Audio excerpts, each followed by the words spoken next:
दोस्तों अपने 1.5 million kilometres की जर्नी कंप्लीट करने के बाद James Webb space telescope finally अपने orbit the sun earth L2 point पर पहुंच चुका है। इसने ऐसा मिड कोर्स करेक्शन बर्न की हेल्प से किया है जिसे MCC2 कहा जाता है। स्पेस फ्लाइट में बर्न्स का मतलब होता है बहुत सारे प्रोपल्सन सिस्टम्स की हेल्प लेकर स्पेसक्राफ्ट को सही ऑर्बिट में लाना। अब आपने अगर स्पेस पर आधारित मूवीज देखी होगी तो जरूर देखा होगा कि एक बार स्पेस में जाने के बाद रॉकेट बहुत से डायरेक्शंस में छोटी छोटी गैस की तरह कुछ छोड़ता है जिससे रॉकेट को सही डायरेक्शन दिया जाता है। इस MCC2 बर्न ने जेम्स वेब को L2 पॉइंट के ऑर्बिट में अच्छे से ढकेल दिया। आगे हम कुछ भी देखें उससे पहले ये समझना जरूरी है कि आखिर जेम्स वेब टेलीस्कोप कर क्या रहा है। अब जैसे मून अर्थ के अराउंड एक फिक्स्ड ऑर्बिट में घूमता है, उसी तरह जेम्स वेब टेलीस्कोप भी L2 लैग्रेंज पॉइंट के अराउंड ऑर्बिट कर रहा है। असल में बोलूं तो ये L2 पॉइंट के अराउंड बहुत ही बड़े ऑर्बिट में मूव कर रहा है। मतलब हमारा चांद जितने डिस्टेंस पर अर्थ के अराउंड ऑर्बिट करता है ना, James Webb telescope L2 point के अराउंड उसके 2 गुने डिस्टेंस पर ऑर्बिट कर रहा है। जेम्स वेब को करीब 6 महीने लगेंगे इस L2 पॉइंट के अराउंड ऑर्बिट करने में। लेकिन रुकिए, आखिर ये L2 पॉइंट के अराउंड ऑर्बिट कर कैसे रहा है? और उससे भी बड़ा सवाल ये कि L2 लैग्रेंज पॉइंट आखिर होता क्या है? अब अर्थ और मून तो 2 बड़े ऑब्जेक्ट्स हैं जिनके पास अपना मास है, इसीलिए मून अर्थ के अराउंड ऑर्बिट कर पाता है। लेकिन L2 पॉइंट पर तो किसी भी तरह का मास है ही नहीं, तो जेम्स वेब टेलीस्कोप इस खाली स्पेस के अराउंड ऑर्बिट कैसे कर रहा है? आज इन्हीं सवालों के जवाब जानेंगे इस वीडियो में। तो हेलो गाइस, मैं हूं कौशिक और चलिए पता करते हैं कि आखिर जेम्स वेब स्पेस टेलीस्कोप किसे ऑर्बिट करता है। दोस्तों साल 1990 में लॉन्च हुआ हबल स्पेस टेलीस्कोप लो अर्थ ऑर्बिट में घूमता है, जिसका मतलब है एस्ट्रोनॉट्स जब चाहे तब इस टेलीस्कोप की सर्विसिंग कर सकते हैं। लेकिन जेम्स वेब स्पेस टेलीस्कोप तो बहुत दूर L2 लैग्रेंज पॉइंट पर ऑर्बिट करेगा। लेकिन ये लैग्रेंज पॉइंट आखिर है क्या? अब जैसे कि हम हबल स्पेस टेलीस्कोप को अर्थ के ऑर्बिट में घूमता हुआ कंसीडर करते हैं।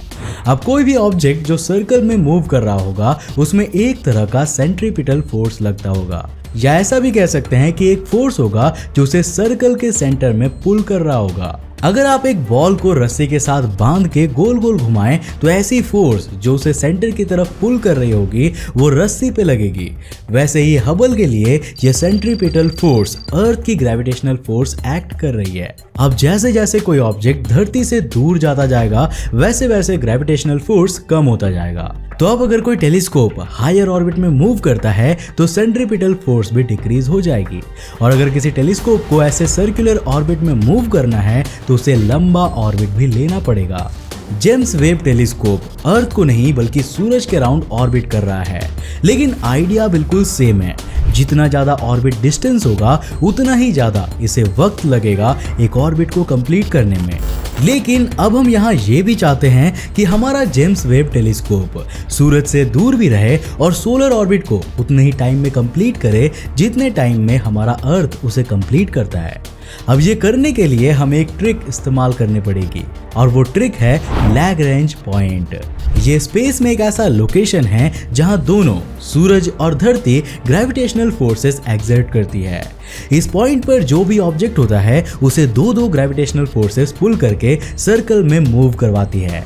इस वजह से ये सूरज के अराउंड हायर एंगुलर वेलोसिटी में ऑर्बिट कर पाता है। इसके साथ ही ये हमारे प्लैनेट के रिलेटिव में उसे एक फिक्स्ड पॉइंट पर रखता है। हमारे अर्थ सन सिस्टम के टोटल 4 लैग्रेंजेस पॉइंट है और L2 लैग्रेंज पॉइंट अर्थ के करीब 1.5 मिलियन किलोमीटर्स दूर है। अब अगर कंपेयर करें तो लो अर्थ ऑर्बिट सिर्फ 400 किलोमीटर्स का ही होता है। इसका मतलब ये L2 पॉइंट काफी ज्यादा ही दूर है। अब अगर हम इन लैग्रेंजेस पॉइंट को एक वर्ड में डिस्क्राइब करें तो मेटास्टेबल बिल्कुल परफेक्ट वर्ड होगा, स्पेशली शुरुआत के पहले 3 पॉइंट्स। अब मैं क्या कह रहा हूँ उसे समझने के लिए एक घोड़े के पीठ पर रखने वाले एक सैडल को इमेजिन करो। ये सैडल परफेक्टली स्मूथ और फ्रिक्शन लेस है। अब इस सैडल के बिल्कुल सेंटर पर एक छोटा सा मार्बल बैलेंस करने का ट्राई कीजिए।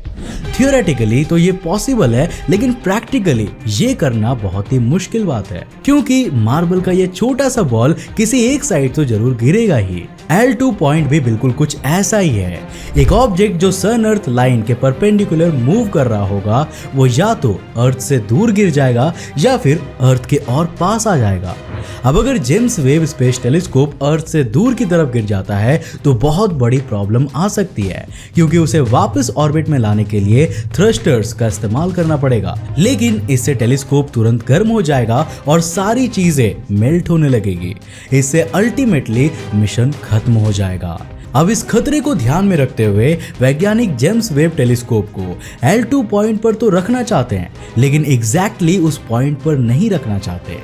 जेम्स वेब की पोजीशन L2 पॉइंट से थोड़ी पीछे की तरफ है, जिससे अगर वो अर्थ की तरफ आने भी लगे तो भी टाइनी थ्रस्टर से उसे फिर से पोजीशन पर ला दिया जाएगा। इस बहुत ही स्मार्ट मेथड से जेम्स वेब स्पेस टेलीस्कोप कभी भी L2 पॉइंट के बाहर नहीं जाएगा।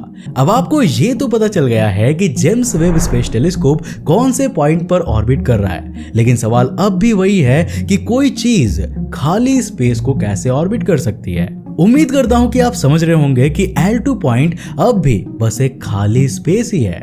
दोस्तों, इस सवाल को समझने के लिए हम बहुत से फोर्सेस को देखते हैं जो जेम्स वेब स्पेस टेलीस्कोप पर एक्ट कर रही है।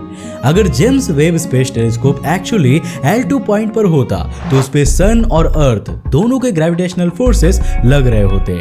अब वेब टेलीस्कोप सन को भी सेम टाइम में ऑर्बिट कर रहा है, तो हम एक सेंट्रीफ्यूगल फोर्स इमेजिन कर सकते हैं जो वेब टेलीस्कोप को ऑपोजिट डायरेक्शन में पुल कर रहा है। अब L2 पॉइंट की सबसे खास बात यह है कि बाहर की तरफ लगने वाली ये सेंट्रीफ्यूगल फोर्स अर्थ और सन के ग्रेविटेशनल फोर्स के साथ मैच कर जाती है।